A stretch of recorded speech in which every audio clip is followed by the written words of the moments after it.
to take control of a country that big, especially one that now appears to be well organized, whose armed forces have been fighting in the east of the country for 8 years now, so are well tested and tried.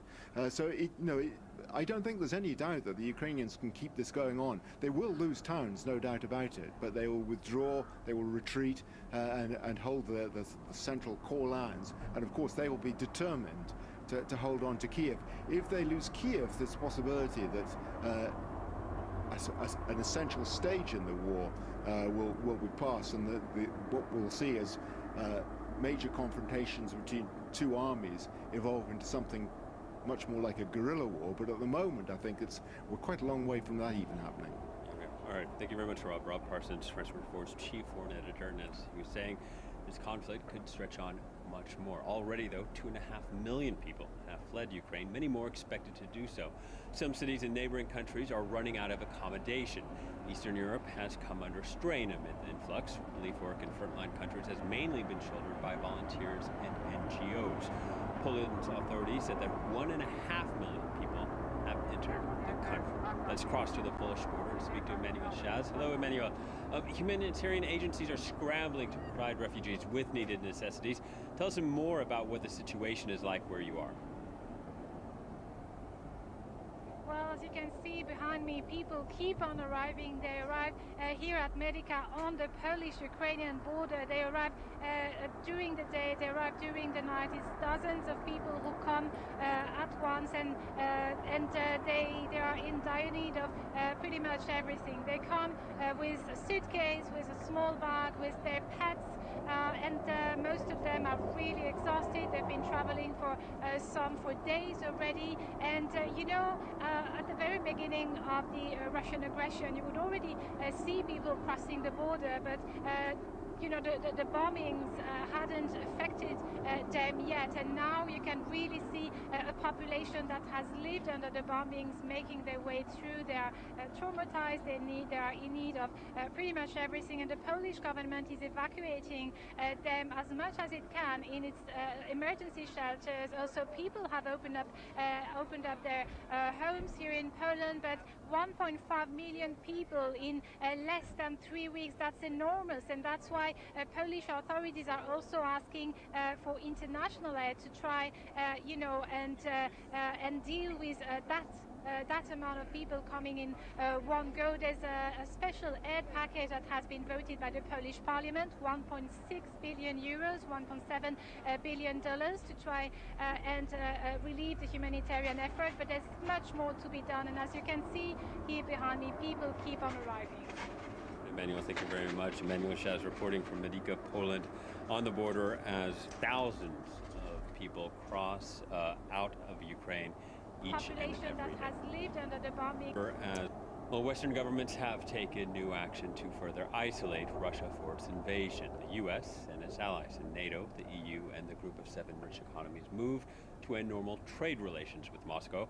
That means steep tariff hikes on Russian goods. James Vecina has more. Days after it banned imports of oil, gas and coal, the United States continue to up the ante, barring more Russian goods from the country. Alcohol, seafood and diamonds are the latest products to be added to Joe Biden's blacklist. This time round, it's more of a symbolic move, considering the smaller impact the ban will have on Moscow, but still in line with the aim of cutting Russia off from the rest of the world. Putin is an aggressor. He is the aggressor. Putin must pay the price. Each of our nations is going to take steps to deny most favored nation status to Russia. A viewpoint shared by G7 countries, as well as other heads of state on the other side of the Atlantic, as European leaders met in Versailles.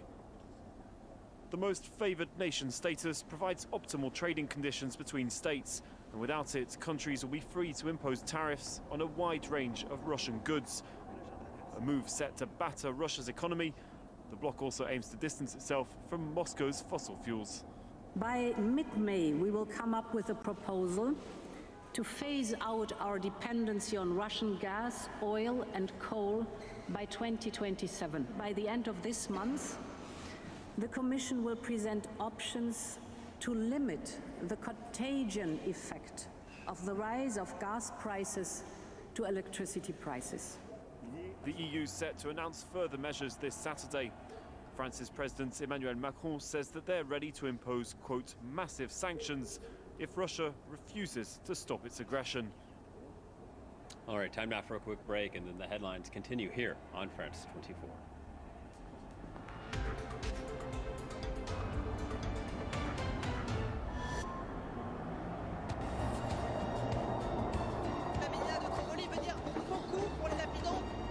Bienvenidos a las noticias de France 24. Thanks very much for joining us. أهلا بكم في ثقافة في عدد اليوم. Ravi de vous retrouver pour Afrique Hebdo. Au programme cette semaine. This storm has hit New York City a lot. To be a president. 3, 2, 1. Madagascar fait face à une seconde vague meurtrière. Almost 99 million of you watch us every week. So thank you. Shukran. Gracias. Your confidence means a lot to us. Muchas gracias. شكرا على هذه الثقة. Thank you. Merci du fond de mon cœur.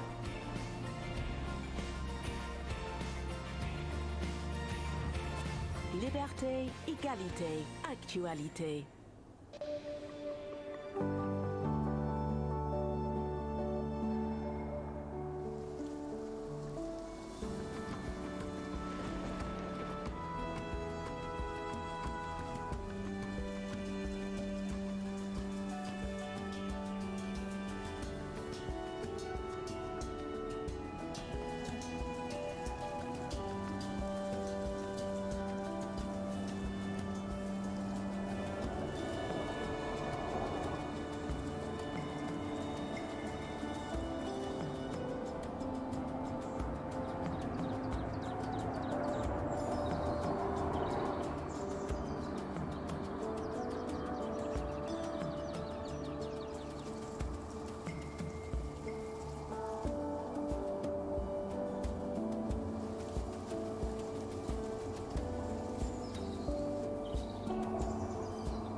Some of the world's most influential people talk to France 24.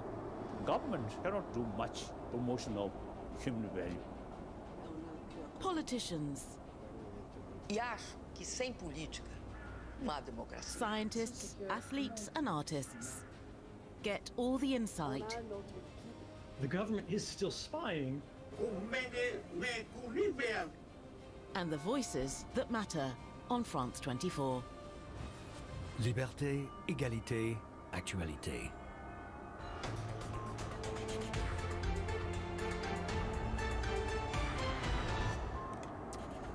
Russia regroups and relaunches. Its forces begin day 17 of their invasion with attacks across Ukraine. The country's president accusing Moscow of terrorizing his nation and calling it a war of annihilation. And as the fighting escalates, millions have fled Ukraine. Thousands of others stuck at the border, waiting amid freezing temperatures.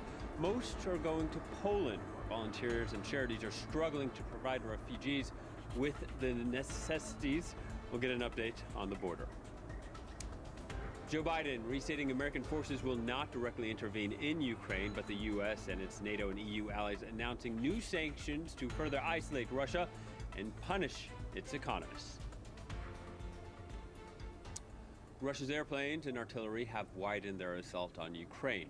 Air raid sirens were heard throughout the night in many cities across the country. Take a listen.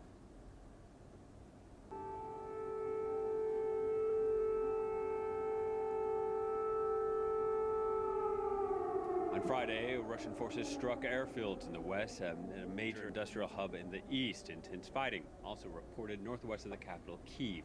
The British government estimating that the majority of Russian forces are now on the outskirts of the capital. The concern is that they are preparing to mount a larger attack on the city. Earlier we spoke to our Ukraine correspondent Gulliver Cragg, who gave us this update on the fighting. For the moment, yes, it's still possible to get in and out of Kyiv in a southeasterly direction. The city is not yet surrounded, but clearly the fear is that that's what the Russians are trying to do. And there's a strategic town to the south and a little... There, Ukraine's government has put out security camera video which it says shows him being abducted by Russian soldiers. 2.5 million refugees have now left Ukraine, putting pressure on neighbouring European nations. Warsaw's mayor says refugees now make up 10% of the Polish capital's population, and accommodation is running out. Germany says it will take in 2,500 Ukrainian refugees from Moldova. More than 100,000 people are currently there after crossing Ukraine's border. The German foreign minister says the European Union is setting up a green corridor to bring people by bus through Romania. In this situation, Europe and my country are showing solidarity. That's why, together with the German Interior Minister, I agreed that as a first step, we could bring 2,500 Ukrainian refugees directly to us from Moldova. It is clear this can only be a start, but it should be above all a start for us, together with other countries, not only in the European Union, but with other countries worldwide, to support your country and your people in order to help the Ukrainians. Concerns are mounting about the pressure being put on Moldova, one of Europe's poorest countries, because of the influx of refugees arriving from Ukraine. Moldova shares a border with Ukraine to the country's west and has become one of the main crossing points for thousands of families fleeing the conflict. Many international agencies expect the influx of refugees into Moldova will continue to increase. Russian troops are pushing toward port cities along Ukraine's southern coast, including Odessa, less than 50 kilometers from Moldova's border.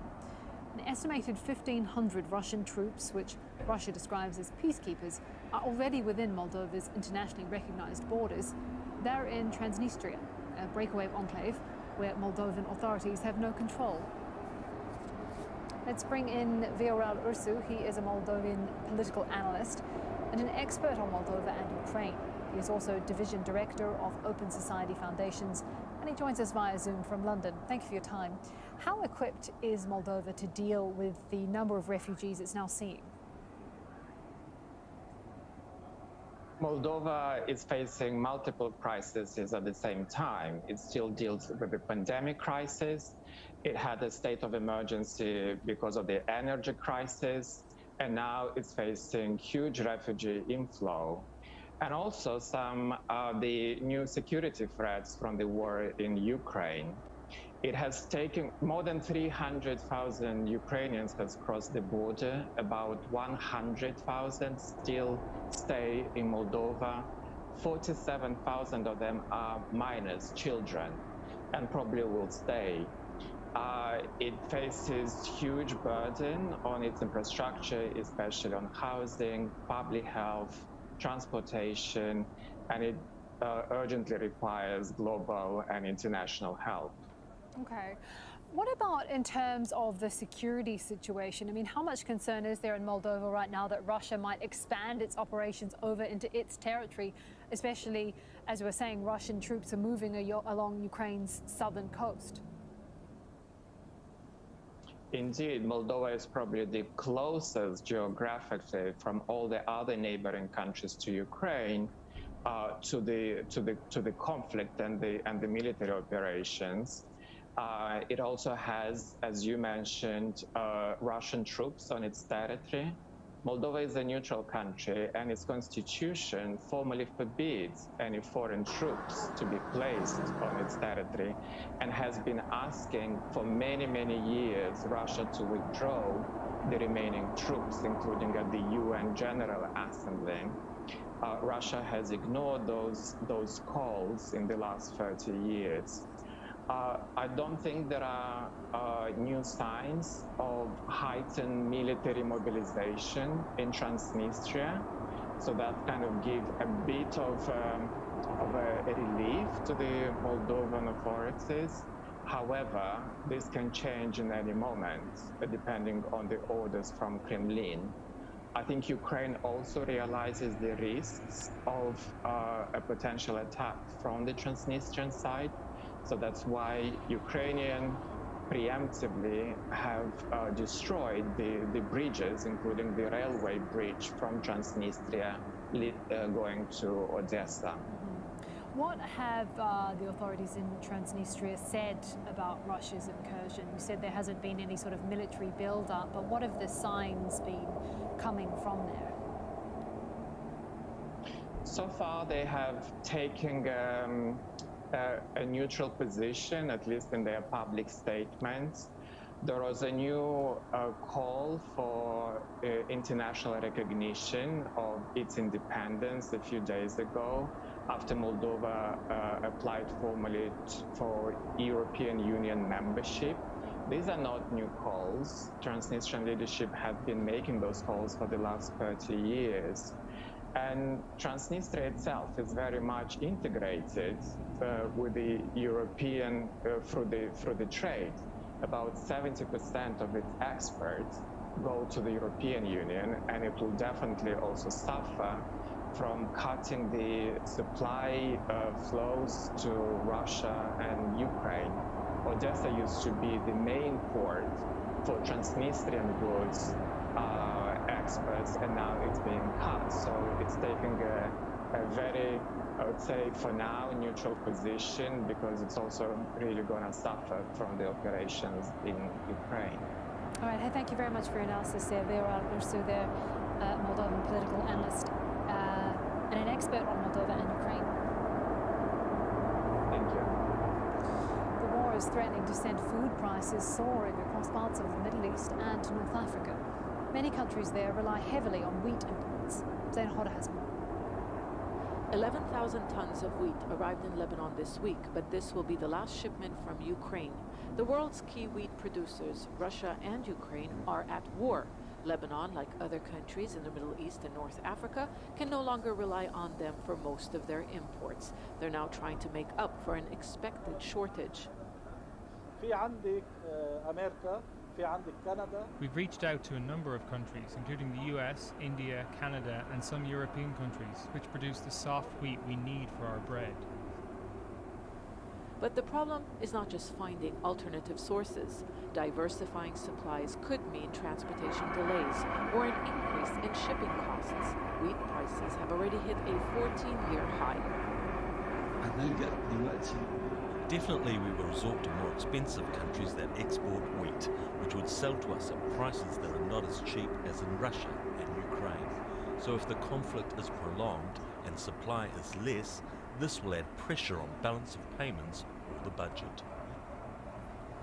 Egypt, for example, is one of the largest importers of wheat in the world, and 80% of its supply is from Ukraine and Russia. It is considering raising the price of bread for the first time in 3 decades. It's no different in Lebanon, where authorities warn the central bank may not be able to subsidize bread if prices continue to rise.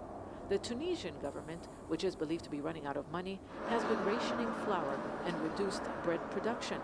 Increase in prices will affect millions of people in the Middle East and North Africa who live in poverty. The Ukrainian-Russian war will affect import, export and trade because we are all importers of wheat and most of the foodstuffs are from abroad. Across this region, economies have been hit by inflation and large public debts. Others have been destroyed by war. Syria no longer produces enough wheat to feed its population, so it relies on imports and is now rationing wheat.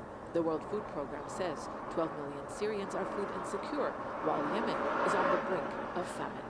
Yemen, for example, where 16 million people require food assistance, and the World Food Programme is assisting 13 million of them. This country is almost entirely dependent on food imports and depends on imports of wheat from Ukraine, by about 30%.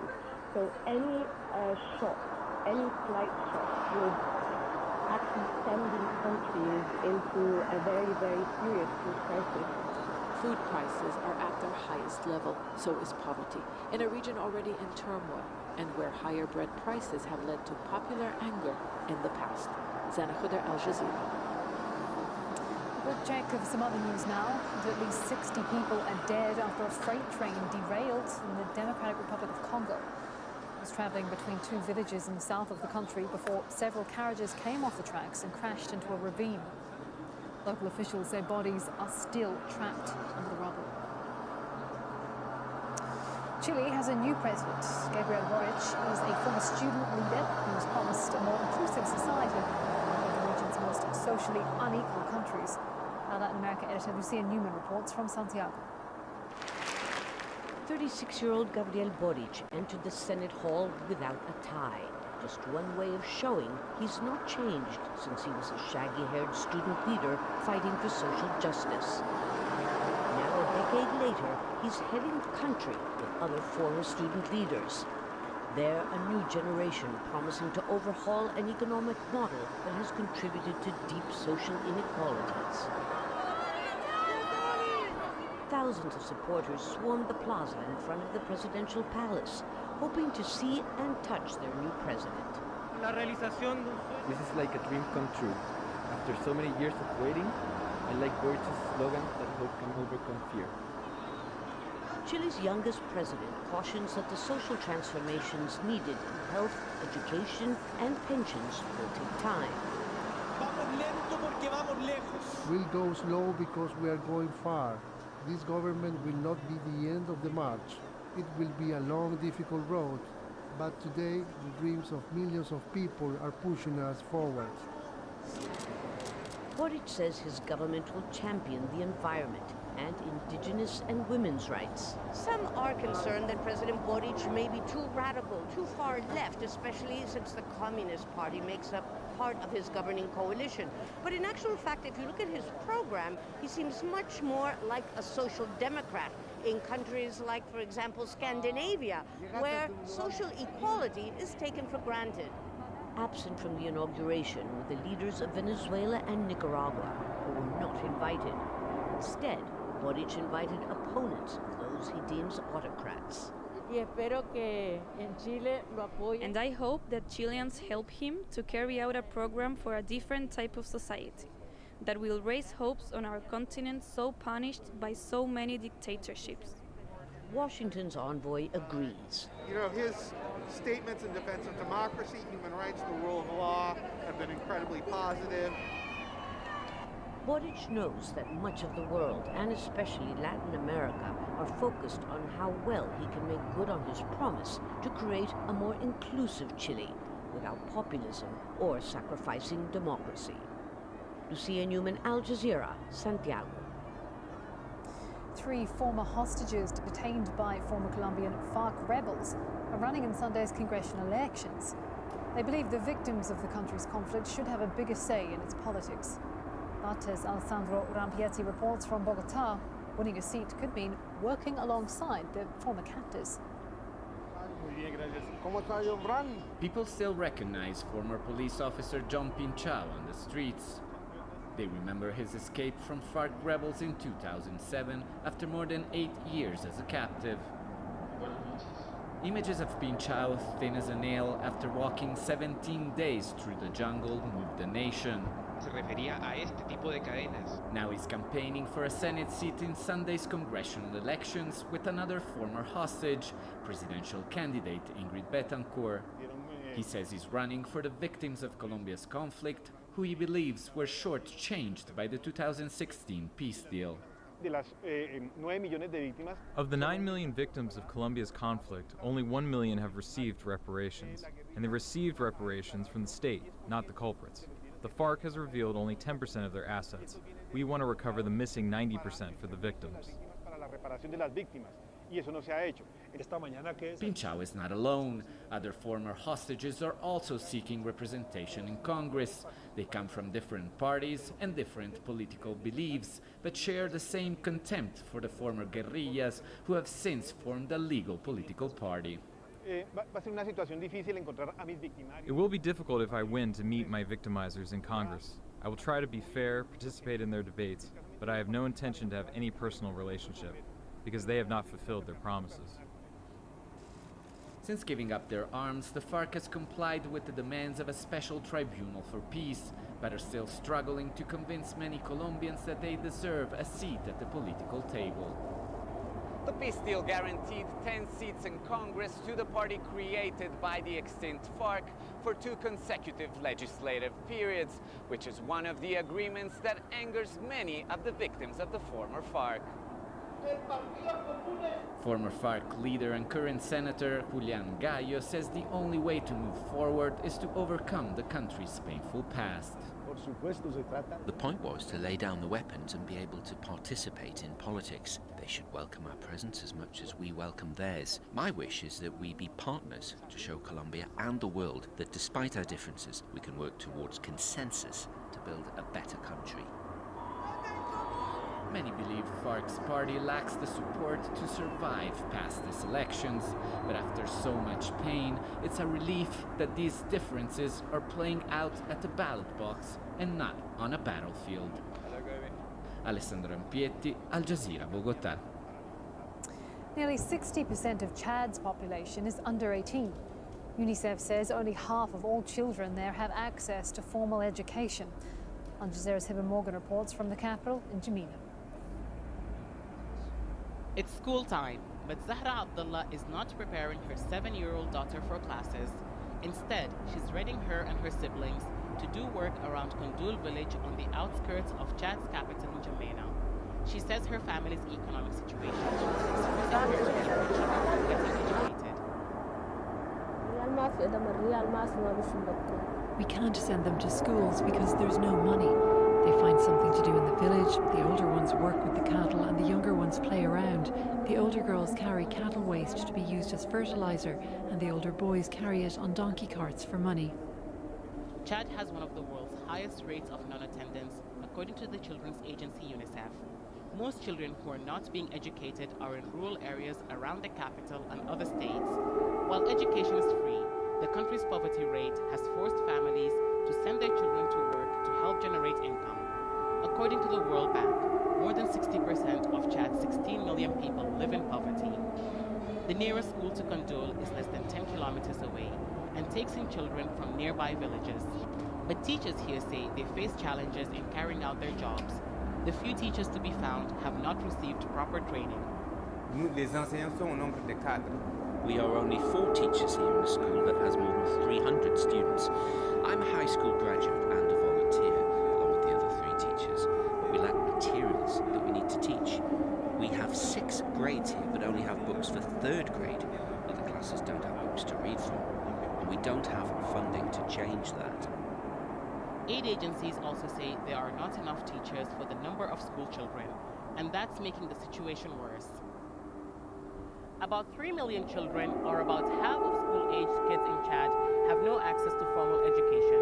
But it's not just the poor economy that's hindering families from sending their children to schools. In rural areas, there are few schools, and many are usually far away. And where there is one to be found, it's usually in poor state and unable to accommodate all levels of education. The UN says a shortage of schools has led to the country's high illiteracy rate. Less than 25% of adults are able to read and write. Chad's government says it's working to set up more schools, but some teachers are also part of the problem. Some teachers who are qualified and assigned to government schools prefer to teach at private institutions to be able to earn more income. That creates a shortage at government-run schools, and kids tend to miss out on classes. But we're working to address that, as well as trying to set up schools in all localities around the country and ensure kids go to school. Zahra says if a school is set up in Kundul, she will send her children to it. But she says she hopes that when, and if one is built, her economic conditions will have improved so that she won't need their help to put food on the table. Hiba Morgan, Al Jazeera, N'Djamena. Still ahead on Al Jazeera. In sport, we look ahead to a crunch game in the race to finish in the English Premier League's top 4.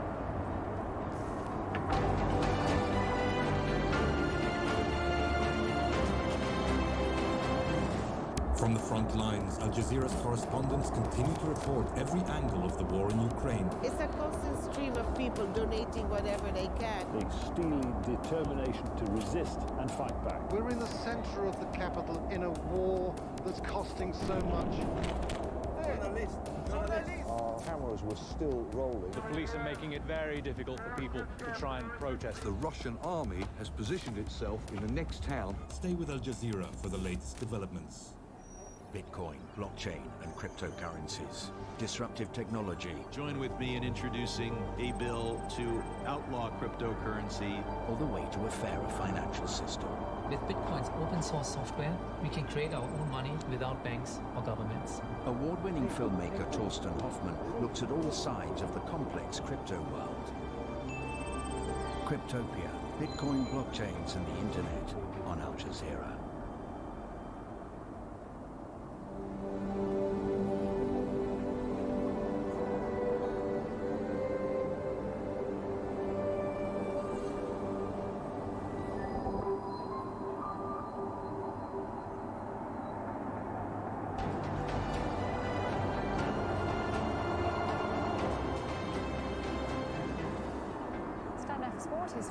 Kim, thanks so much.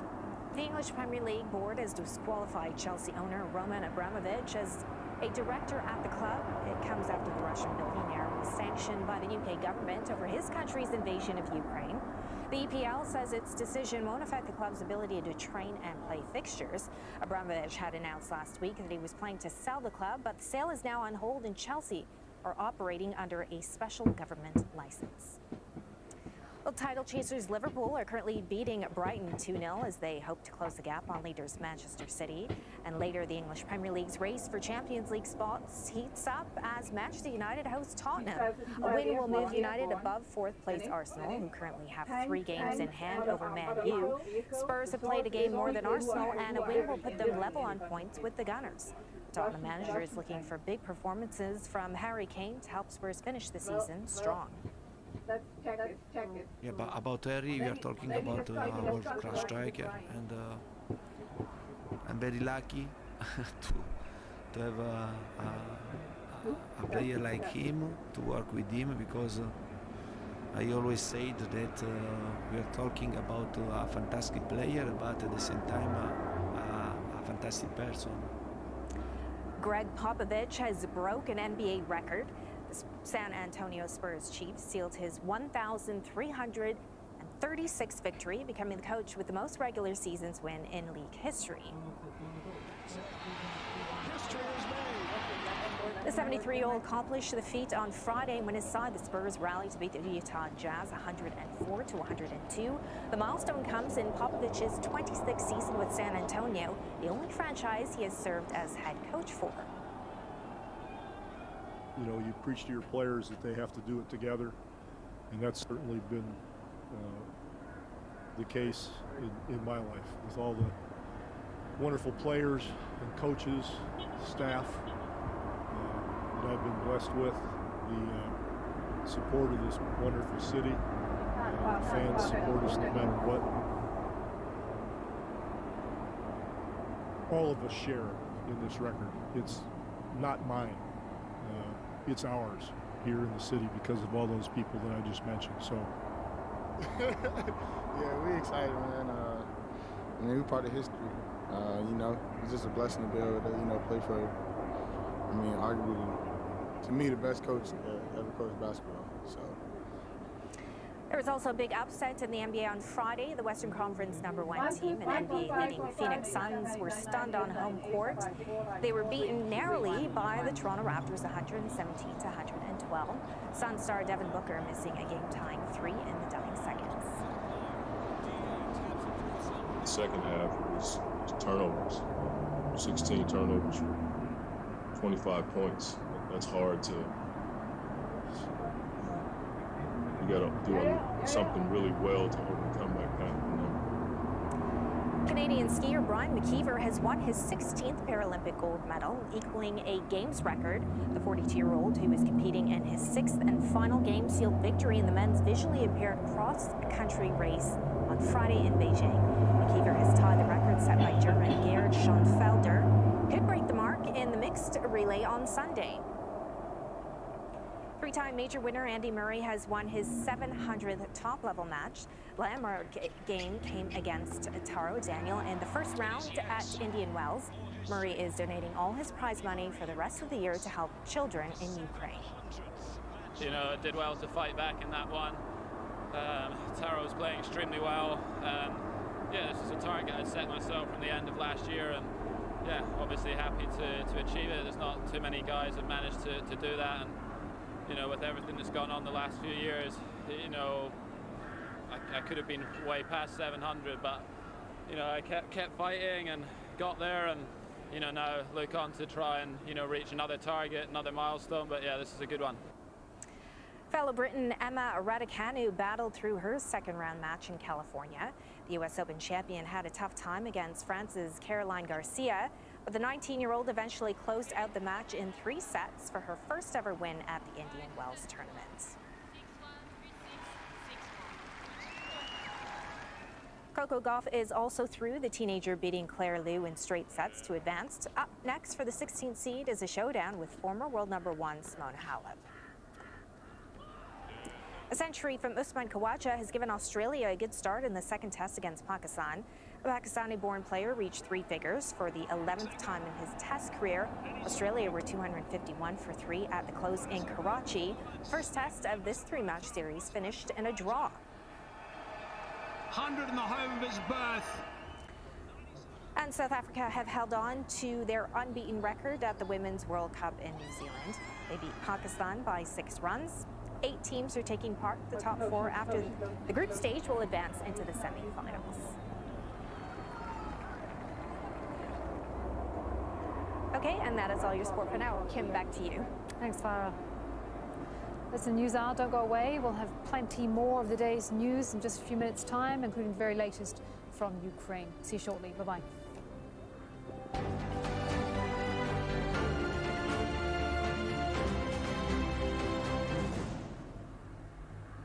Nazareth, the home of Jesus Christ, has long drawn pilgrims and visitors from around the world. For hundreds of years, its old city rang to the sounds of shopkeepers and craftspeople.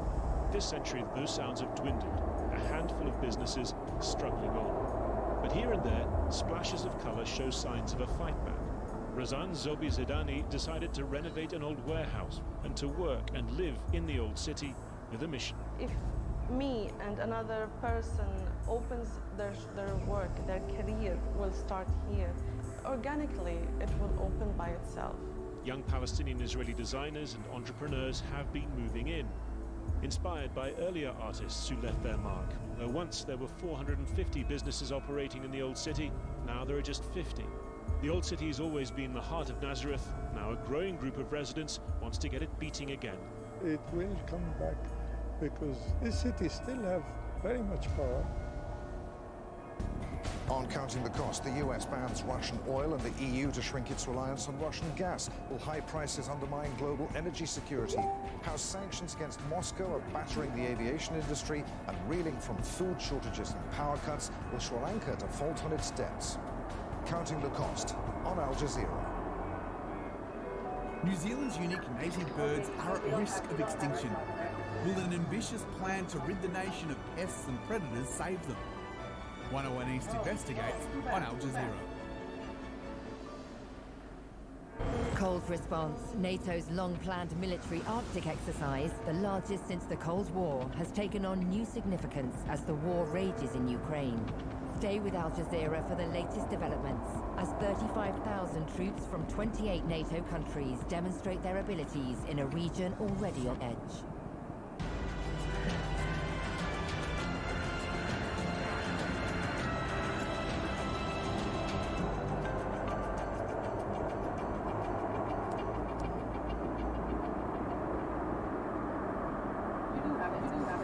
Fierce fighting northwest of Kyiv as Ukrainian forces try to hold off a Russian advance on the capital.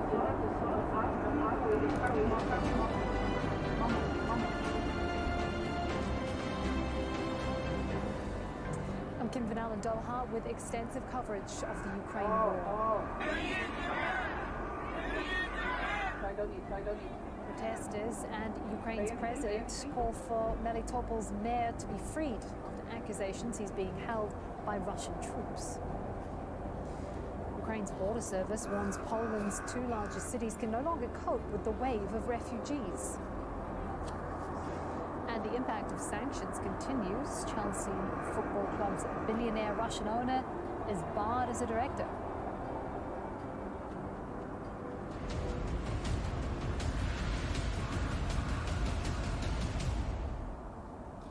Ukraine's capital has been rocked by explosions and gunfire as fighting intensifies on its outskirts. Russian ground forces amassed just 25 kilometers from the center of Kyiv. Mohammed Val begins our coverage. Plumes of smoke and blazing fire at an oil depot in Vasilkiv, about 40 kilometers southwest of Kiev. Ukrainian media say the fire is the result of a Russian airstrike. The Ukrainian capital itself has spent another night under heavy artillery bombardment as the Russian push to reach the city intensifies. Satellite imagery shows a 60-kilometer column of Russian tanks breaking away in different directions in an attempt to encircle the capital. Kiev is already besieged from the north, the east, and the west. Now, the Russian army is trying to complete the circle from the south. It is believed ground troops are 25 kilometers away from the heart of the capital. On the morning of March 12, high-precision long-range weapons attacked Ukraine's military infrastructure, including the military airfield in Vasilkov and the main center of radio and electronic intelligence of the Ukrainian armed forces in Brovary. In total, during the operation, 3,491 objects of the military infrastructure of Ukraine were disabled. The impact is visible across Ukraine, including here in the eastern town of Volnovakha. Look, we were sitting in basements and they were walking around everywhere shooting. We couldn't leave the basement for over a day. Then I walked up to a soldier and I said, "Boys, my mum is bedridden up there. She's a grandma and I can't go up there." The guys wanted to help me bring her down into the basement, but when we went up there, she had already died. It was already too late. Residential areas in Kiev and Mariupol lie in ruins. Russian onslaught has also intensified in northern, eastern and southern Ukraine, bringing more death and destruction to populated cities. Ukraine has accused Russian forces of having kidnapped the mayor of Melitopol in the southeast of the country. Protesters gathered in front of the city's local government headquarters, demanding the release of the mayor. We demand the mayor be immediately released. We're talking to France, Germany, Israel and others. I personally have called German Chancellor Scholz and French President Macron. I'll talk to everybody necessary in order to get our people released.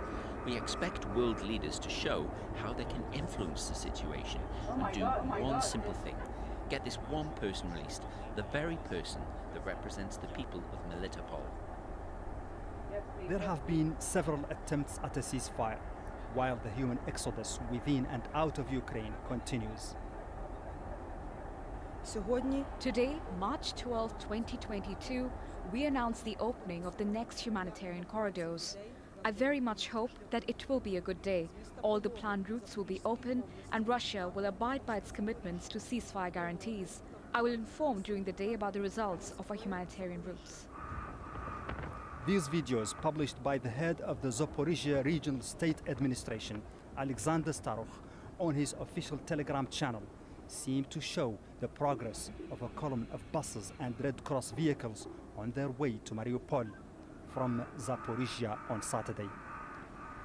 At least 1 million Ukrainians have been internally displaced by the war, while more than 2.5 million have been forced to leave the country. Mohammed Val, Al Jazeera. Let's take a look now where things stand in Ukraine. Areas shaded in red here are controlled by Russia and its allied separatist fighters. Moscow has concentrated more forces on the outskirts of the capital, Kyiv. In the south, Russia has taken control of the area surrounding the Zaporizhia nuclear power plant. And in the north, the Chernobyl power plant has also been seized by Russian forces. But both sites are still being operated by Ukrainian staff. Russia's also taken control of Kherson, a port city on the Black Sea. Another port city, Mariupol, remains under siege, and its people are short of food, water and electricity.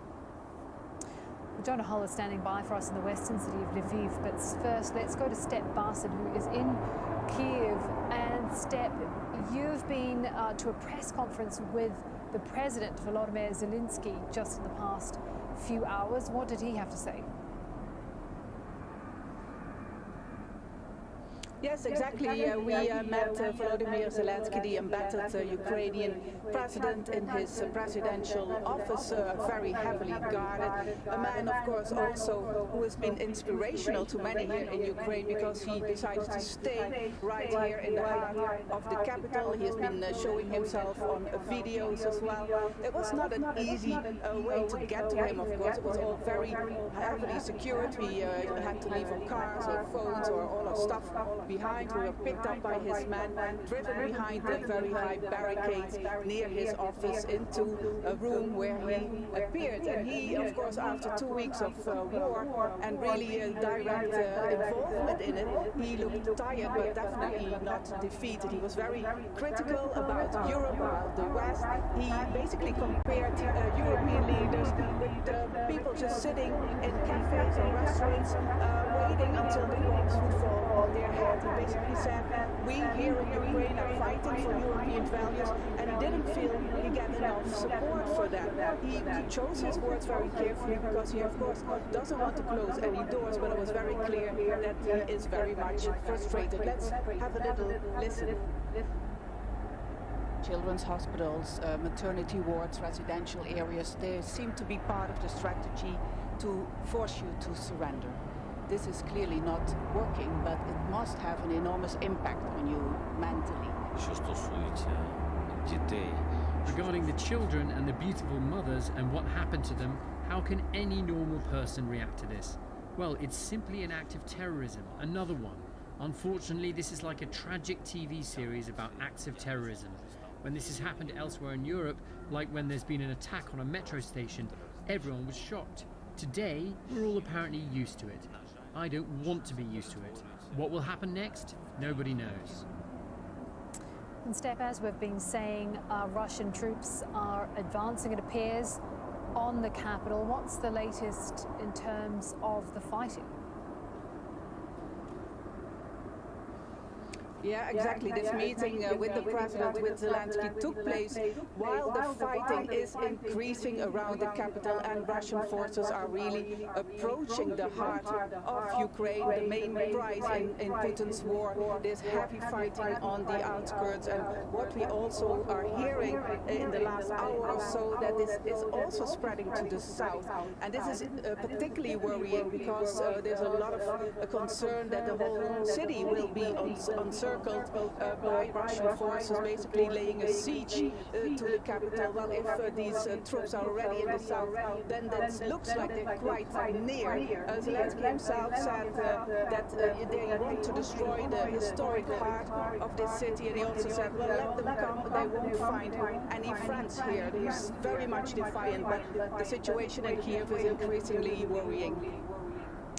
All right, we'll leave it there for now. Thank you for that update there, Step Barson, for us in the Ukrainian capital, Kyiv. Let's get the latest from Jonah Hull, who is in Lviv. Jonah, what's the situation then across the rest of the country? Ongoing reports of attacks across other front lines include Kharkiv, that big city of nearly 1.5 million ethnic Russian speakers. Many of them, of course, will have fled by now. Emergency services saying they pulled 5 bodies from the rubble of a residential building, including 2 children, from attacks overnight. Mariupol as well, of course, completely besieged, blockaded, bombarded constantly. A mosque said to have been shelled during the early hours of the morning that was sheltering 80 people, among them Turkish citizens. We haven't had any update on potential casualties there. Further attacks on Dnipro in the center that saw its first missile strike on Friday. Those apparently were repelled by air defenses. Further attempts to probe the Ukrainian defenses around the port city of Mykolaiv, an important potential gateway to Odessa, also repelled, we understand. Mr. Zelensky, as you heard him there in Moval's report, particularly exercised about the capture of the mayor of Melitopol, Ivan Fedorov, who was picked up by 10 Russians on Friday, a bag placed over his head and marched away. Angry protests in Melitopol on Saturday, and Mr. Zelensky calling on European leaders to prevail on Mr. Putin to do something about that. Well, we know that Mr. Macron of France and Mr. Scholz of Germany have had a 75-minute telephone call with Vladimir Putin, perhaps amongst other things talking about the return of the mayor of Melitopol, Emmanuel Macron, the French president, saying he demanded an immediate ceasefire. And one other interesting line to bring you, coming from the Black Sea town of Kherson, one of the towns, in fact the first major city, occupied by Russian forces. The deputy head of the local council there says Russia is planning to hold what he describes as a pseudo-referendum in Kherson to see how many people in Kherson might want to set up another breakaway province. You may recall in 2014 when Russian-backed separatist fighters rolled into towns across Donetsk and Lugansk provinces. They held a referendum after that to see amongst the Russian speakers there who wanted to be separated from Ukraine, and announced a resounding decision in favor of potentially moves here to do something similar to try and concrete the gains that Russia is making along that southern Black Sea corridor. Yeah, it seems as if they are very much working off the same playbook, Jonah. Meanwhile, humanitarian corridors, what's the latest on that front?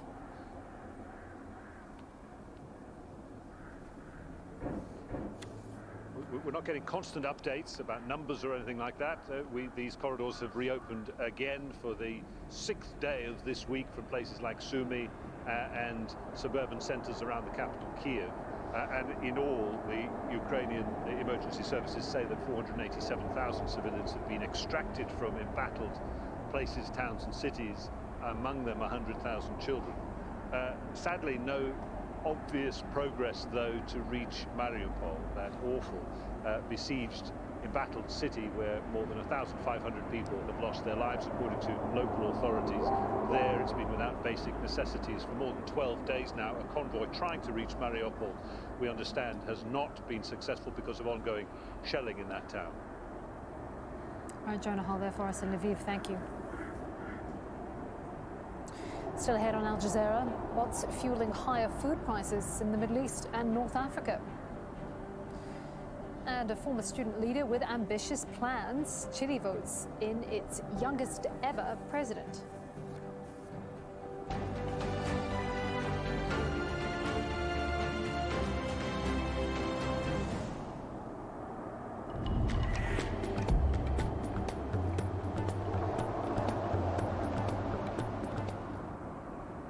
The weather is a little more mobile than it has been recently across North Asia. We have got bands of cloud and rain, some sleet and snow too, just pushing in from west to east. Little area of high pressure in the Sea of Japan that nudges out of the way, that just allows the next system to feed across the waters there. South Korea is seeing some very heavy rain for a time.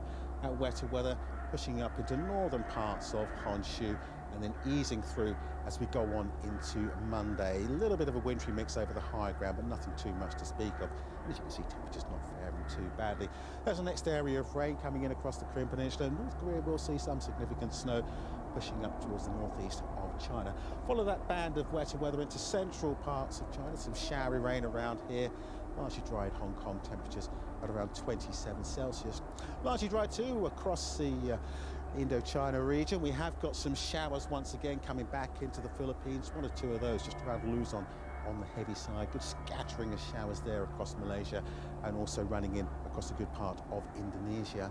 We'll see some showers too running towards Sri Lanka over the next day or so.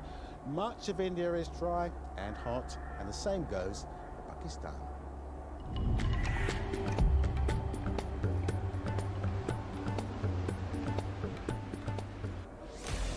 From international politics to the global pandemic and everything in between. It's about respect for people and for our planet.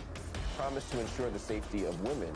What's happened? The justice systems are so bad that people actually have no fear. Why is the UK so hostile to trans people? It's a mystery to all of us. Join me as I take on the lies, dismantle the misconceptions, and debate the contradictions. It's time to get up front on Al Jazeera.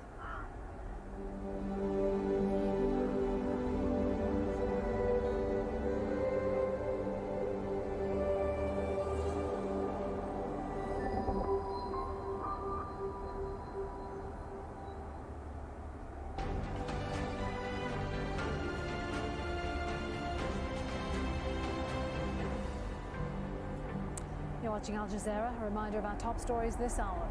Ukraine's capital has been rocked by explosions and gunfire as fighting intensifies on its outskirts. An airbase just outside Kyiv has been destroyed. Russian ground forces amassed just 25 kilometers from the center of the city. Protesters in the Ukrainian city of Melitopol are demanding the release of their mayor. Ukraine's government has put out security camera video which it says shows him being abducted by Russian soldiers. Cities in western Ukraine that were largely spared from fighting are now under attack from Russian forces. Our correspondent Natasha Butler is in the city of Lutsk. Well, this church in the northwestern city of Lutsk is taking in people from across the country. They can come here for some food, they can get some rest, a shower. I've been speaking to a father who's here with his 6 very young children. They came from the east of the country. He told me that night after night of Russian shelling was absolutely unbearable, that he couldn't stop his children crying, and he also says that he doesn't know what he's going to do next.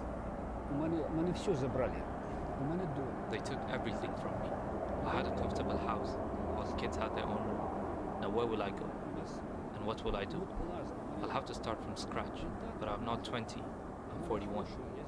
Well, Lutsk is just over 100 kilometers from the border with Belarus, and some Ukrainian officials say that perhaps troops from Belarus could come over the border and fight alongside Russian forces. But the office of Ukraine's president says that they don't believe that is the case. Nevertheless, there is so much conflicting information. It's all fueling anxiety here, particularly after a Russian missile strike on an airfield just north of this city, one of the first major attacks on western Ukraine since the invasion began. As the threat grows, the exodus of refugees continues. Here's the scene at Poland's border with Ukraine, where large numbers of people are entering on foot. More than 2.5 million people have fled so far. Volunteers from across Europe have made their way to border crossings to help provide food and other essentials.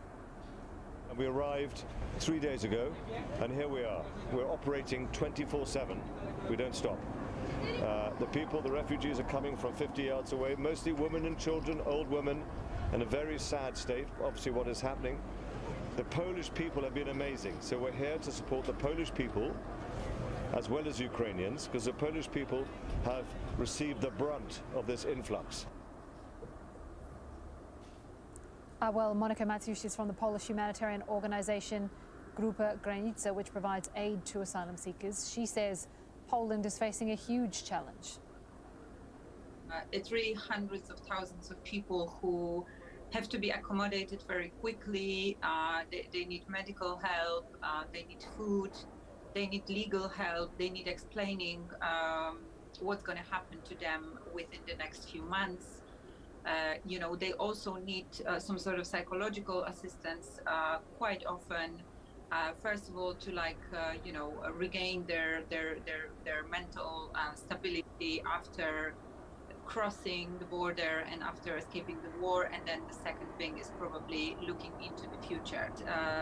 So far, the burden of all of this is lying heavily on the local authorities and civil society organizations.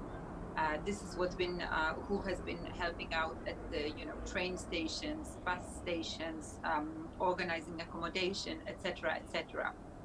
So we don't know what's going to happen next. The people's patience and also ability to put out their homes, their money, etc. I think it will run out at some point. I mean, logically and reasonably. I don't know how long. Maybe weeks, maybe months. It also depends very much about from the help that we're going to get from the West, from the European Union, from the central government, systemic solutions, etc. Well, many of those who are fleeing are women and children. The concerns are growing about how to protect them from becoming victims of human trafficking. Gillian Wolfe has the story. Here on the Medica border between Poland and Ukraine, former members of an elite French military force are helping to protect refugees who may be unaware that war isn't the only thing they're fleeing from. This morning we found three men that was trying to to get a bunch of women into a van. I cannot 100% say that they were trying to recruit them for sex trafficking, but when we started talking to them, when we approached them, they got nervous and they just left immediately. So we're just here to help. Many Ukrainian refugees reaching border countries seek to reunite with friends or family members across Europe. After a 5-day car journey from the bombed city of Chernihiv, Irina seeks shelter on the Suret border between Romania and Ukraine. She is waiting on a friend in Berlin to arrange housing for her and her 2 children while her husband and parents stay behind. Help offered by strangers who greet her and other refugees is abundant, but so are the risks. There are many very dangerous propositions from different people. They can offer us help for free to reach any country, but it's not true. Along this border town, men offering free rides to women have been sent away. Plainclothed intelligence officers are on the lookout for criminal activity, and law enforcement teams are advising women arriving at the borders on how to stay safe. We try to discuss with every couple, for example, coming from Ukraine, especially women and young girls, to have some preventive measures, like to have a full charge battery or to remember every time the number of the car that where they were going in. A recent report by the European Commission estimates the annual global profit from human trafficking is around $32 billion. Sexual exploitation is most common in the 27-nation bloc, with nearly 3/4 of all victims female, and almost every 4th a child.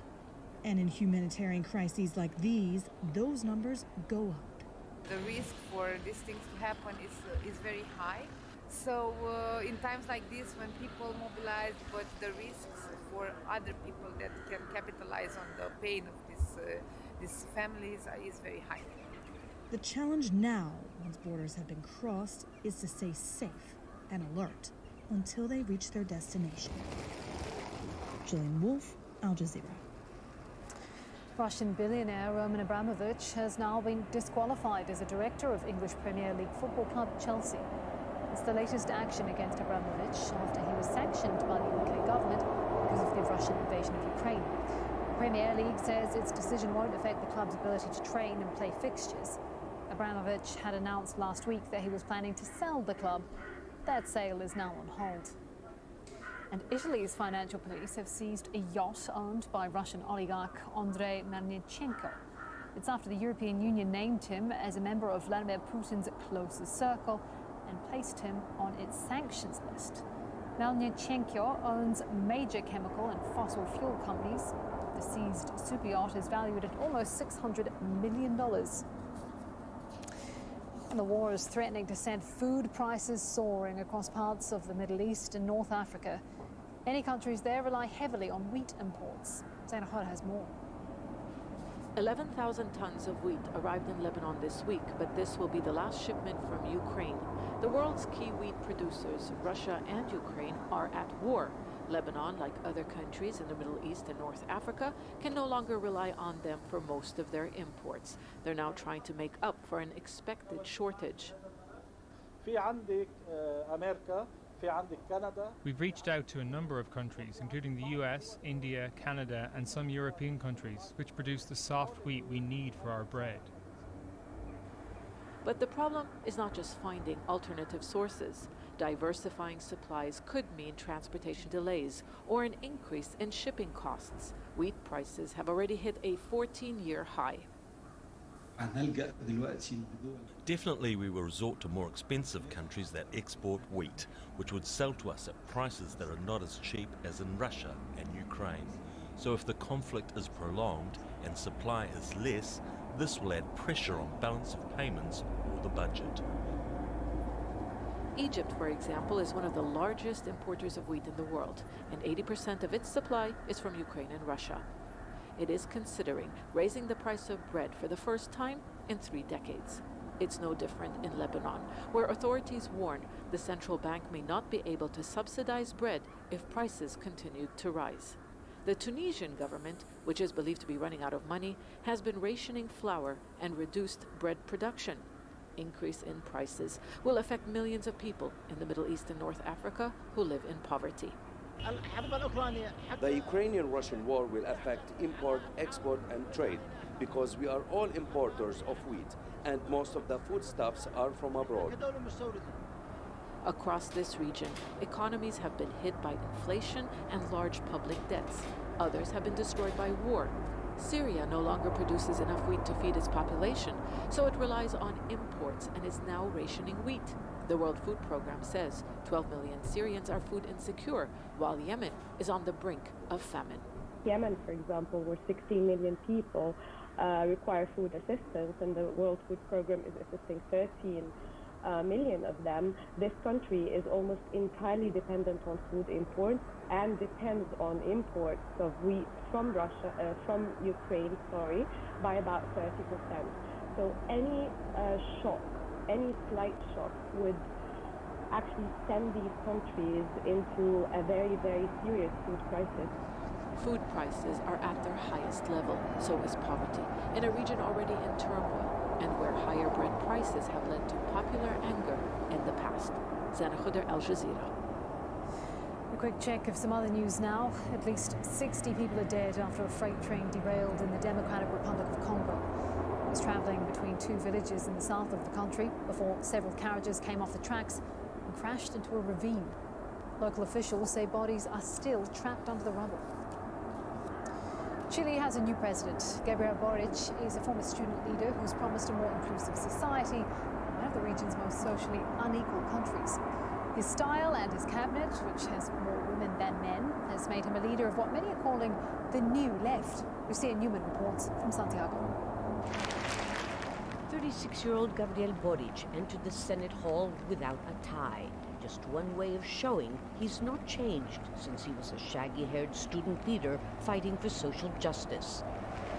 Now, a decade later, he's heading the country with other former student leaders. They're a new generation promising to overhaul an economic model that has contributed to deep social inequalities. Thousands of supporters swarmed the plaza in front of the presidential palace, hoping to see and touch their new president. This is like a dream come true. After so many years of waiting, I like Boric's slogan that hope can overcome fear. Chile's youngest president cautions that the social transformations needed in health, education, and pensions will take time. We'll go slow because we are going far. This government will not be the end of the march. It will be a long, difficult road, but today the dreams of millions of people are pushing us forward. Boric says his government will champion the environment and indigenous and women's rights. Some are concerned that President Boric may be too radical, too far left, especially since the Communist Party makes up part of his governing coalition. But in actual fact, if you look at his program, he seems much more like a social democrat in countries like, for example, Scandinavia, where social equality is taken for granted. Absent from the inauguration were the leaders of Venezuela and Nicaragua, who were not invited. Instead, Boric invited opponents of those he deems autocrats. And I hope that Chileans help him to carry out a program for a different type of society that will raise hopes on our continent so punished by so many dictatorships. Washington's envoy agrees. You know, his statements in defense of democracy, human rights, the rule of law have been incredibly positive. Boric knows that much of the world, and especially Latin America, are focused on how well he can make good on his promise to create a more inclusive Chile without populism or sacrificing democracy. Lucia Newman, Al Jazeera, Santiago.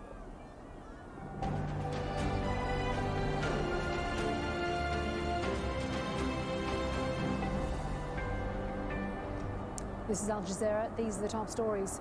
Ukraine's capital has been rocked by explosions and gunfire as fighting intensifies on its outskirts. An airbase just outside Kyiv has been destroyed. Russian ground forces amassed 25 kilometers from the center of the city. Ukraine's President Volodymyr Zelensky is calling for help from world leaders to secure the release of Melitopol's mayor. There have been protests in the southeastern city after accusations the mayor was detained by Russian soldiers. Ukraine's government released security footage which it says shows the abduction of Ivan Fedorov. We demand the mayor be immediately released. We're talking to France, Germany, Israel and others. I personally have called German Chancellor Scholz and French President Macron. I'll talk to everybody necessary in order to get our people released. We expect world leaders to show how they can influence the situation and do one simple thing. Get this one person released, the very person that represents the people of Melitopol. Russian billionaire Roman Abramovich has now been disqualified as a director of English Premier League football club Chelsea. It's the latest action against Abramovich after he was sanctioned by the UK government because of the Russian invasion of Ukraine. Italy's financial police have seized a yacht owned by Russian oligarch Andrei Melnychenko. It's after the European Union named him as a member of Vladimir Putin's closest circle and placed him on its sanctions list. The seized super yacht is valued at almost $600 million. Ukraine's foreign ministry says a mosque housing about 80 people in southern Ukraine has been shelled by Russian forces. It's reported to have happened in Mariupol, where there's been constant bombardment, preventing civilians from safely leaving the city. And Chile's new left-leaning president is vowing to improve the lives of all Chileans. At 36, Gabriel Boric is the country's youngest president. During his campaign, he promised to form a government that would tackle poverty and inequality, which have driven mass protests for years.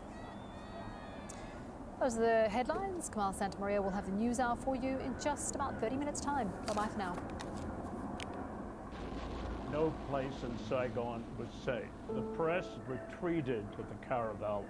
A media hub and vital vantage point during the first truly televised war. From the roof, we could see the evacuation at the American embassy, where the most iconic images of the conflict in Vietnam were transmitted to the world. This was the front row seat for the final stages of the war. Saigon Caravel, war hotels on Al Jazeera.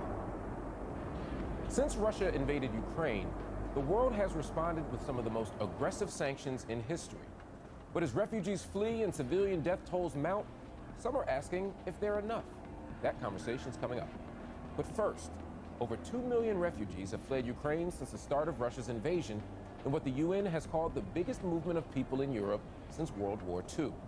Countries have opened up their borders to Ukrainian refugees, but many say this stands in sharp contrast to the harsh border restrictions that African, Asian, and Middle Eastern asylum seekers have been facing for years. So why the discrepancy intrigue me?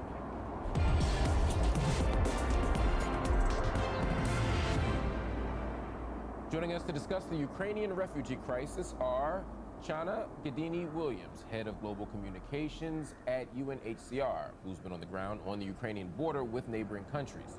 She joins us from Budapest. And Kate White, emergency program manager with Doctors Without Borders in Geneva. Thank you both for joining me on Upfront. Chana, I'll start with you. UNHCR is on the ground meeting refugees from Ukraine at the border of neighboring countries. Can you talk to us a little bit about the situation on the ground, what refugees have been facing, and how the organization has been responding to it? Yeah, fortunately, we've had a presence both inside Ukraine and in the neighboring countries for about the last 30 years. So we had our teams ready when the war first broke out, and we've been at the borders in Romania and Moldova and Poland, and also here in Hungary. The situation is, right now, it's very well organized in terms of the reception of refugees, but the clear tragedy and the impacts on the hundreds of thousands of refugees that are arriving every day is so visible. Kate, we're seeing an immense outpouring of support for Ukrainian refugees right now. Doctors Without Borders also has a presence in Ukraine, and your teams are witnessing the impact of the conflict on civilians. What are the biggest needs right now in terms of support? I think in terms of support and what our teams are seeing, it varies quite dramatically depending upon where in the country you are. Our teams in the east around Mariupol right now are basically just trying to survive, given they've been completely cut off. There's no water, there's no electricity, they're running out of food. So really there it's about safe passage for those who need to be able to flee, and ensuring that humanitarian and medical supplies can come into the city. Further west in the country, we're seeing both indirect and direct consequences of the war in terms of, from a health perspective, trauma patients that are really creating a significant burden on the remaining functional health structures. And then beyond that, there are multiple needs in regard to pre-existing conditions of people that are being exacerbated because they no longer have access to health services. Chana, what kind of challenges do you anticipate refugees will be facing in the coming months? We know the situation is developing very quickly on the ground. I think one of the things that we're most concerned about is that the people that are arriving now are the ones who have means. They have resources, they have family, they have connections, either in the neighboring countries or further afield. What we're really worried about is that the people who have not crossed yet are the ones that will be more at risk. We're talking about refugees who will be elderly or living with disabilities. We're also talking about people who probably have less in terms of resources and ability to move out now. The other issue that we cannot avoid, and this will carry on for the next months, is that every single refugee family that comes across are separated from loved ones. They've left loved ones and family members behind, and this will weigh very heavily on the way that we are able to respond to their needs in the coming months. Kate, headlines are proclaiming that Europe has opened its doors to Ukrainian refugees and that, quote, EU nations unanimously agreed to accept Ukrainian refugees for 3 years without going through asylum process. Now, while we can agree that these are positive moves, to be sure, why have the doors been shut to African, Asian, and Middle Eastern asylum seekers for so long? That's a very, very good question that I'm not sure I am able or qualified to answer, but indeed, in terms of what we've seen as Médecins Sans Frontières responding in various countries within Europe to refugee crisis, this is dramatically different from how it has worked in the past. Chana, there are some pretty stark shifts. For example, just a few years ago, Hungarian Prime Minister Viktor Orban was building barbed wire fences and barriers to keep refugees out, creating teams of border hunters to stop asylum seekers, and said, quote, "For us, migration is a poison. We don't need it and won't swallow it." Now, he's welcoming Ukrainian refugees in with open arms. Similarly, Poland began constructing a wall to prevent asylum seekers from entering the country through its border with Belarus, an area where at least a dozen asylum seekers froze to death this past winter. Now they're building a rail link to Ukraine to help refugees enter Poland. I want to keep building on this. What do you think is behind this shift, not just in rhetoric, but also in practice?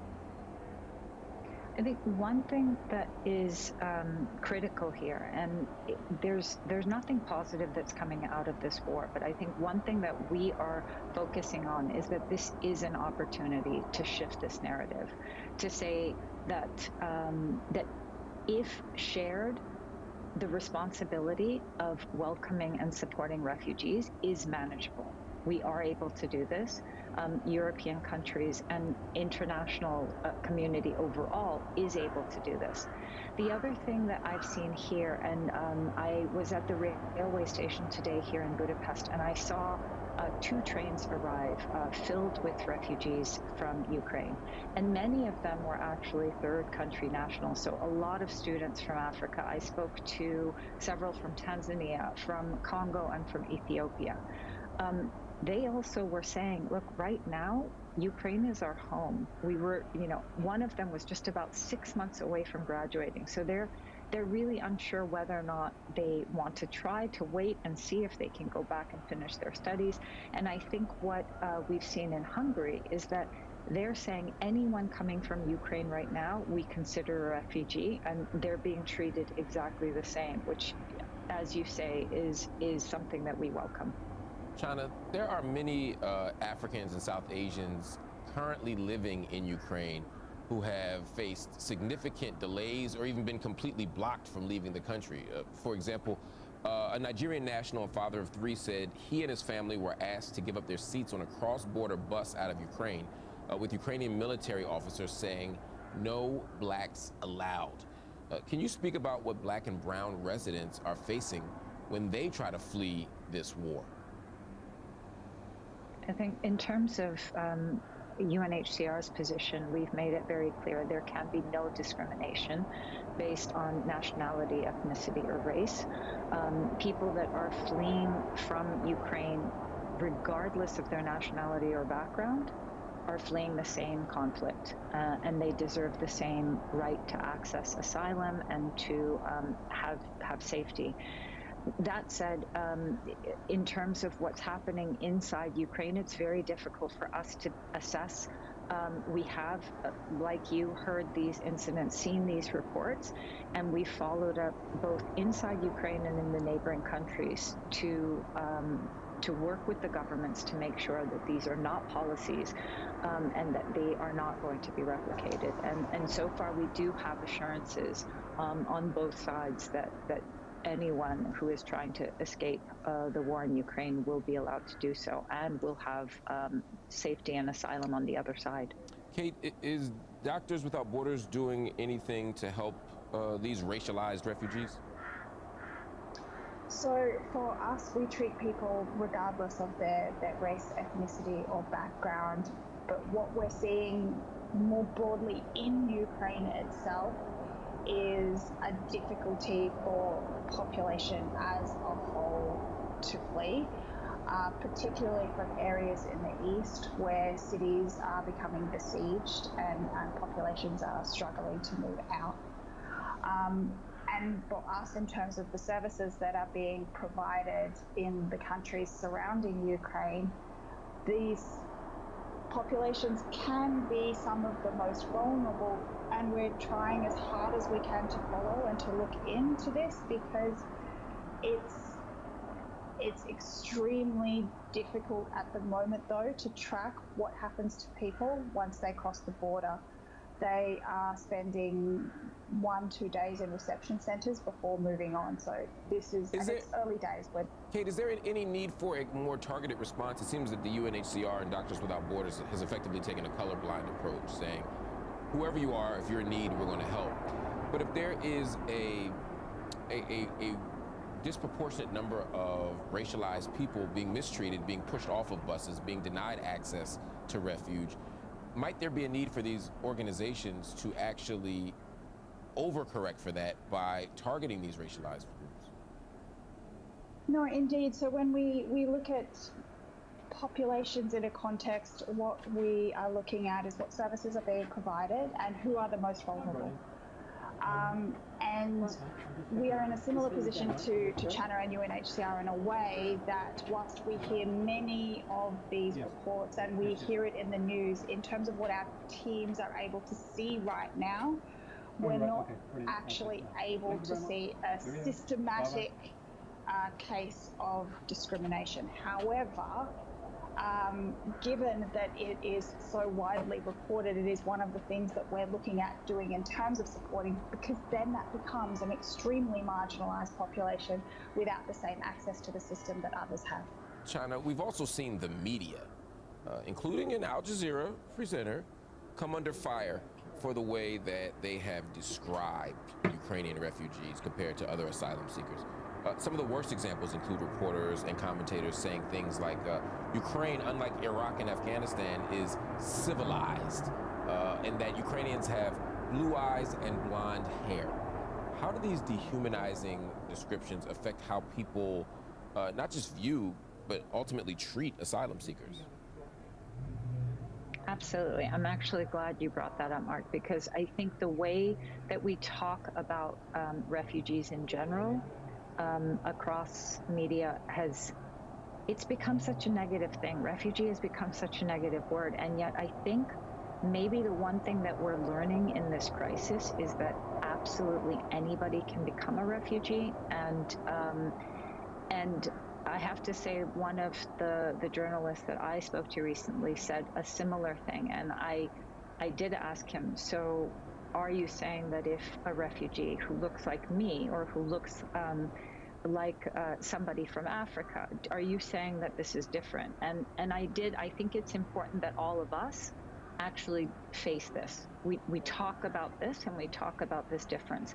Now, what I can say is that if anything, this is showing that life is very fragile and it can change in a matter of minutes. I've met so many people in the last week along the border who literally had 15 minutes to decide what to take because the shelling started getting so bad or so close that they decided instantly, like, we have to go and we have to go now.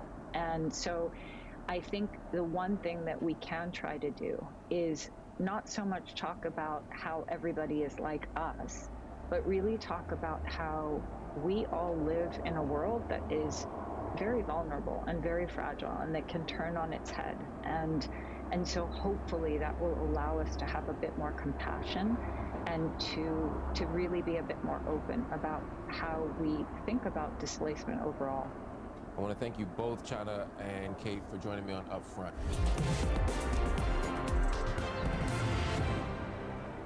Since Russia's invasion of Ukraine on February 24th, countries around the world have responded with sweeping sanctions. NATO countries, fearing that any kind of military engagement in the conflict could trigger a fully fledged war with the rest of Europe and its allies, have opted for an economic offensive instead. Countries around the world have frozen Russian assets. They've barred the majority of Russian banks from the SWIFT international payment system, and they've sanctioned Russian oligarchs and more. New restrictions intended to cripple the Russian economy are being announced on a near daily basis, and the ruble's value has plummeted, with economic forecasters predicting the Russian economy will shrink by 7 to 15% this year. But will the aggressive sanctions be enough to stop Russia's war in Ukraine? And what impact are they likely to have in Russia and across the world? Joining me to discuss this is Sergei Guriev, economist and scientific director of the Master and PhD programs in economics at Sciences Po Paris. Thank you so much for joining me on Upfront. Russian President Vladimir Putin has called the Western sanctions on Russia, quote, akin to a declaration of war.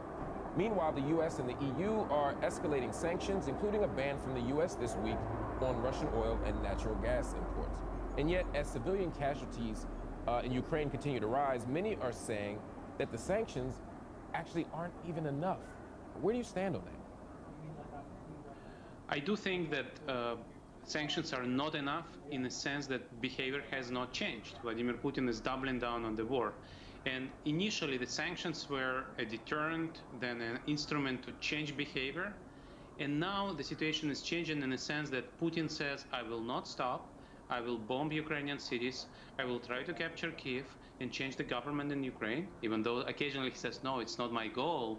But overall, right now, sanctions are to increase cost for Russian economy, for Mr. Putin, and make sure he doesn't have enough financial resources to continue the war.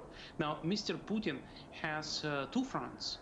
He has unhappy Russians at home who are hit by the sanctions, who would like to protest against the war because the war is actually quite unpopular. It is not a provoked war. It's, as President Biden would say, war of choice.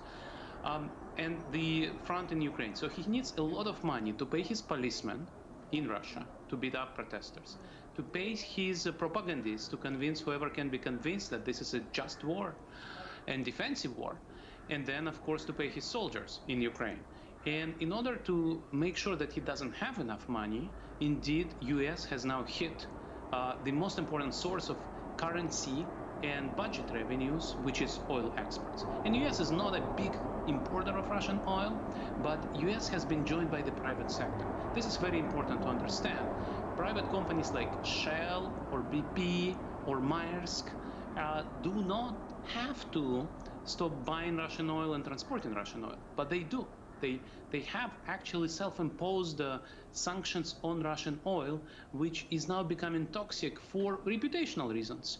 And in that sense, right now, Russian oil exports are disrupted, And therefore, Russia is being deprived of those resources.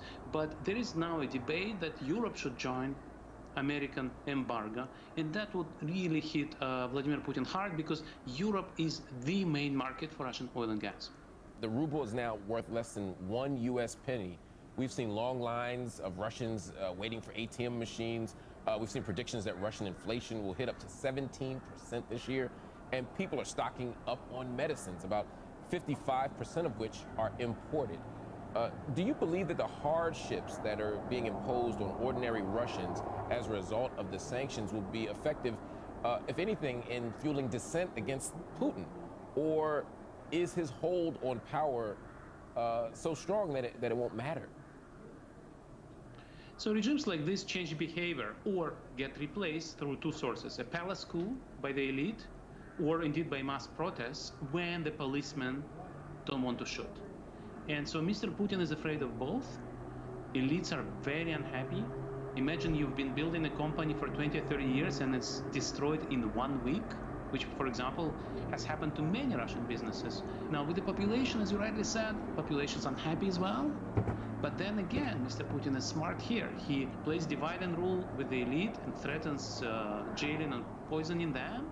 But also he invests a lot in brainwashing the population, saying you're suffering, but this is economic aggression by the West, and we are innocent, we are a victim. Or he also invests in riot police. And so you're unhappy about the fact that your deposits are frozen and you cannot afford the medicines. And I think you pinpointed a very, very, very important issue, because for many Russians, the main two consumer expenditures are food and medicines are important, and whichever are not imported are also priced to reflect the global price of medicine. And so in that sense, real Russians are now going below the poverty line. But can they protest against that? The answer is no, because Putin's police is still well paid and happy to beat up the protesters. And so unless Mr. Putin is deprived of fiscal revenue, which is petrodollars in the end of the day, he will double down. Another piece of this is the impact of economic sanctions, not just on Russia, but on the broader global arrangement of power and global economic circumstance. The Wall Street Journal recently predicted that sanctions will have, quote, the biggest impact on the global economy of any such move since 1945, because of the sheer size, of course, of the Russian economy. We're already seeing fuel prices rise in the EU and in the United States. The question, though, for many, including myself, is the price of sanctions worth the cost that they'll have for the rest of the world? Well, as they say in Russia, remember those happy pandemic times, right? So this is much bigger than COVID. Huh? This is, in Europe, people think about this as 1939. And indeed, already now we have more than 2 million refugees from Ukraine. That's bigger than the refugee crisis of 2015, 2016. And the expected number as of today is 5 million. This is the biggest refugee crisis in Europe since 1945. And on top of that, Mr. Putin has nuclear weapons. And so in that sense, it's really a historic moment, which is somewhat similar in 1939. And so a lot of countries say, whatever the price of sanctions, we need to stop this aggressor, because this aggressor is not going to be appeased. And this, indeed, this is true, because Putin invaded Ukraine in 2014, and people thought, well, he's got what he wanted. That's fine. He'll go back, and he'll never invade us again. But what has happened? The problem is, if you appease an aggressor like in 1938, you may get another aggression and yet another aggression, and that's why the West tries to fight this battle. Now, you're right that people talk too much about the pain of higher oil and gas prices for Europe, but it's going to be a much bigger pain for developing countries which don't have such big coffers and access to debt markets. And on top of the oil, there is also grain, because both Russia and Ukraine are biggest exporters of grain, and those exports will be disrupted for sure. So things like oil prices, grain prices, some other things, and of course these massive refugee flows, these are not outcomes we would love to see. But the alternative is that there'll be more crises like this, because, as I said, Mr. Putin has shown he doesn't like peace. he prefers war to cooperation, trade, and investment. Do you believe that the international community is able to offer Moscow an exit strategy from the crisis? And if so, what does it look like? So there'll be a negotiation at some point when Mr. Putin runs out of resources and cannot continue his offensive anymore. There'll be some kind of negotiation. And indeed, Mr. Putin will probably want to come back to Russian voters and say, we won. And so this is a big question, how to define this victory. Ukraine will never recognize annexation of Crimea or independence of Donetsk and Lugansk. If Mr. Putin grabs more land, Ukraine will not recognize that this land is not Ukrainian anymore. But what may happen is a frozen conflict, a de facto occupation of part of Ukrainian territory. And depending on Ukrainian resistance, which is, of course, beyond belief, it's really, really brave, this grab of land may be big or small. We don't know how much Mr. Putin will be able to progress, how much resistance he will see. Maybe he will be pushed back to pre-war line of separation, line of conflict. But this is something which is very hard to predict. Another thing which is happening is outside of Russia, Russians actually say this is not our war, and we will want to tell the whole world that Mr. Putin doesn't represent Russia. And that is also something that will help to push Mr. Putin back as well. We, for example, established the fundraising initiative simply called True Russia, the True Russia, where we Russians abroad fundraise for Ukrainian refugees to show that we don't share what Mr. Putin does. We don't believe that he killing Ukrainians in our name is something we should be blamed for. So we don't remain silent, and we will help Ukrainians who suffer from Mr. Putin.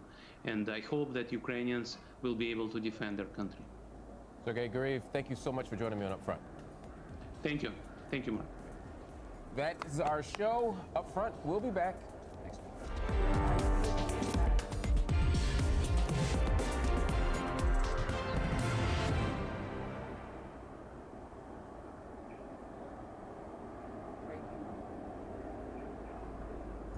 For generations, this indigenous community has lived off of what the rainforest provides. But when they discovered that their territory was being invaded by gold mining projects all along their river, the community brought a lawsuit against Ecuador's government.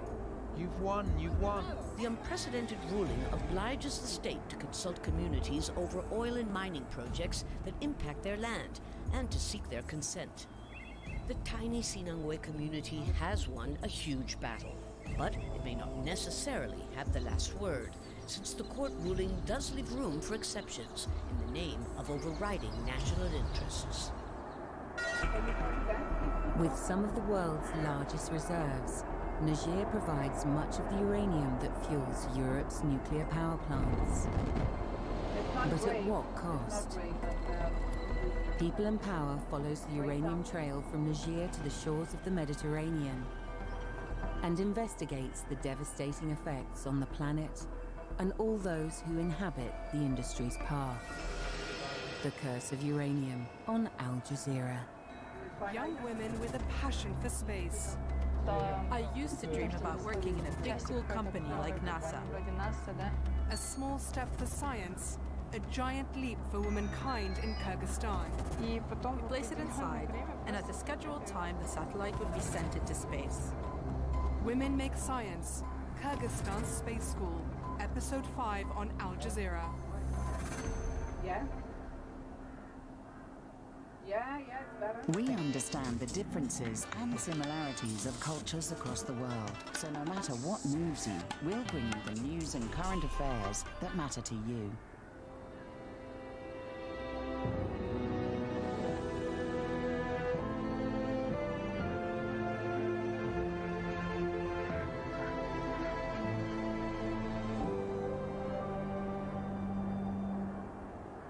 This is Al Jazeera.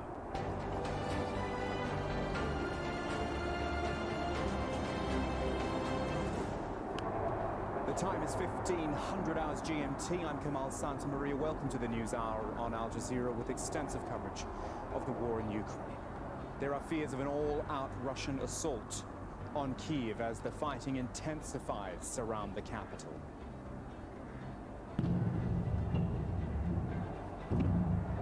More Russian attacks, more suffering in the besieged city of Mariupol, where there are reports of looting and starvation as well. And fierce fighting in the southern city of Mykolaiv, with Russian forces eyeing nearby Odessa. They're bracing for an attack there as well. And with millions of women and children fleeing Ukraine, there are concerns about human trafficking. We'll bring you a special report on that. And in sport, Liverpool have moved within 3 points of league leaders Manchester City. Mohamed Salah helping his team to a 2-0 win over Brighton.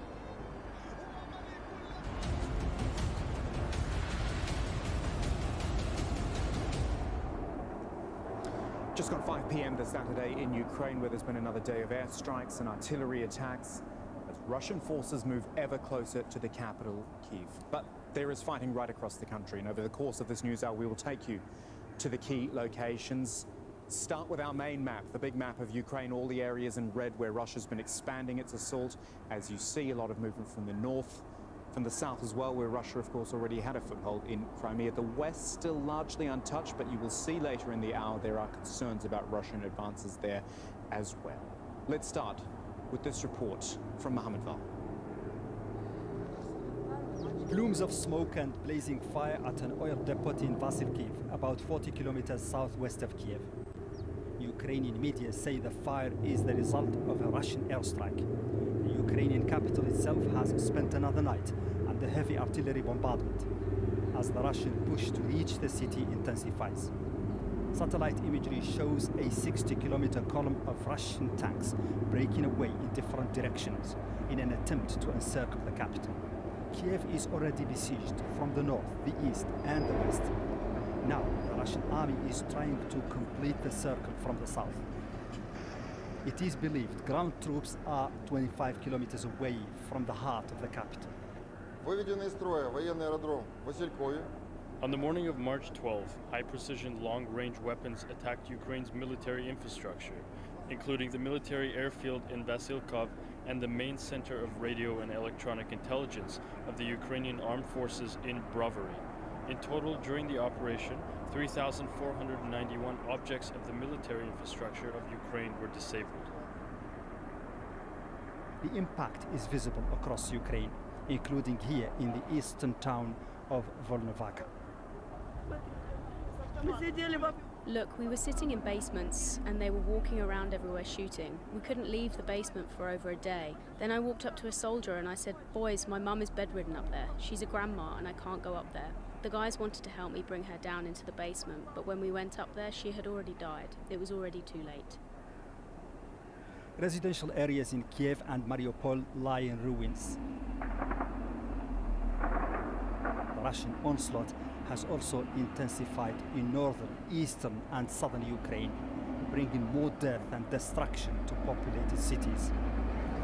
There have been several attempts at a ceasefire, while the human exodus within and out of Ukraine continues. Today, March 12, 2022, we announce the opening of the next humanitarian corridors. I very much hope that it will be a good day. All the planned routes will be open and Russia will abide by its commitments to ceasefire guarantees. I will inform during the day about the results of our humanitarian routes. These videos, published by the head of the Zaporizhia Regional State Administration, Alexander Starokh, on his official Telegram channel, seem to show the progress of a column of buses and Red Cross vehicles on their way to Mariupol from Zaporizhia on Saturday. At least 1 million Ukrainians have been internally displaced by the war, while more than 2.5 million have been forced to leave the country. Mohammed Val, Al Jazeera. So let's begin our live coverage. Jonah Hull is in Lviv this Saturday. Hi, Jonah. I mean, you can't really focus on any one area at the moment because the fighting is just right across the country.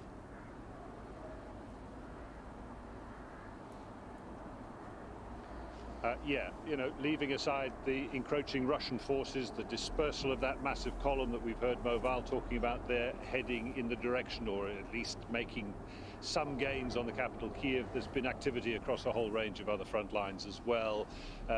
Mostly encircled cities like Kharkiv in the east has seen renewed attacks. The local emergency services there describing finding 5 bodies in the rubble of a residential building after attacks overnight, 2 of them children. Renewed attacks, of course, on Mariupol, that utterly blighted, besieged city in the south, a city of over 400,000 people that's been bombarded and blockaded for a full 12 days now. The local mayor says the civilian death toll alone in that city exceeds 1,500, and news that a mosque came under attack in the early hours of Saturday morning, apparently a mosque sheltering some 80 people, including Turkish citizens. We haven't had any specific reports about casualties there. Moving to the sort of central eastern city of Dnipro that saw its first attacks on Friday. It had been a sort of relatively safe haven and a point to which evacuees were making their way to safety. 3 missiles landed there on Friday. Renewed attacks on Saturday, said to have been repelled by the city's air defenses, and again probes on the defenses around Mykolaiv, this strategic shipbuilding city on the Black Sea. To the west of Crimea, the Russians have been probing the Ukrainian defenses there for days now. If they can get through Mykolaiv, that opens a route for them potentially to Odessa. An interesting development in Melitopol that we've been hearing about, the capture of the mayor of Melitopol on Friday by 10 apparently Russian men. He was taken away with a bag over his head. This sort of delicate standoff that exists in some of these Black Sea towns between Russian forces on the ground and still functioning local administrations. Mr. Zelensky particularly upset about that, calling on world leaders to prevail on President Putin to return the mayor of Melitopol, and indeed President Macron of France and Chancellor Scholz of Germany had a 75-minute phone call this afternoon with President Putin, discussing, perhaps among other things, that Macron asked for a ceasefire. The Russians have clearly not obliged. And one final interesting line to bring you from the town of Kherson, again one of those little Black Sea towns. The local deputy leader of the local council, I beg your pardon, has told Reuters that the Russians in his town are planning to hold a referendum, a pseudo-referendum, he said, to try and decide on whether they wanted to turn that into a new breakaway separatist republic. Remember in 2014 when Russian-backed forces swept into Donetsk and Lugansk provinces, took ground there. They held these referendum and claimed that there was a majority of opinion among the Russian speakers that wanted to be separated from Ukraine and joined more closely to Russia. It may be that Russia now is trying to concrete these gains on the Black Sea coast, perhaps by this very means. Jonah, any further word on humanitarian corridors? Because I think certainly for the people in Ukraine, that's probably the one little glimmer of hope they've got at the moment. It continues to be, I think, throughout this week, a little glimmer of hope out of several war-ravaged centres. And again on Saturday morning, the Deputy Prime Minister Irina Vereshchuk, who's been delivering details daily on these corridors, said that corridors were once again open from Sumy and a bunch of these suburban centres to the north and the west of Kyiv. And we hear that that has been ongoing without verification or verifiable numbers. But altogether, the Ukrainian side say they've got something like 487,000 civilians out of these embattled centres this week, including 100,000 children. Mariupol, of course, the